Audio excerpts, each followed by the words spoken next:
بيقولوا عليها زفر عشان ما بيعملوهاش صح. افخم طبق عند صبحي كابر والبرنس، وبيطلبوها بمبلغ وقدره. تعالى اقولك ازاي تعملي المخاصي بطريقه صحيحه، قنبله فيتامينات للستات قبل الرجاله. هنحطها كده في ميه مغليه، هحطها في طبق وهنزل عليها بميه سخنه مع عصره ليمون اساسي جدا. الليمون بيضيع الزفاره بتاعتها. هتلاقي الجلده بتاعتها اتفصلت كده بمنتهى السهوله، وهتاخدي اللحم نفسه.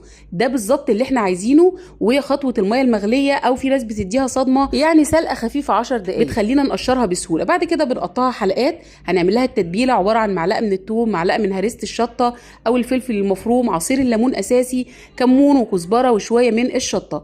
اول حاجه تحطيها على النار، تنزل الميه الزفره بتاعتها. بعدين طاسه تانية هتحطي معلقه سمنه بلدي وتشيليها من الميه الزفره دي، تنقليها في الطاسه التانية وتحطي التتبيله بقى وتنزلي بالفلفل المتقطع. ودي طريقه المطاعم بالظبط. وبنحط الملح في الاخر خالص عشان ما تجيبش كل ميتها وما تجلدش. حديد، زنك، فسفور.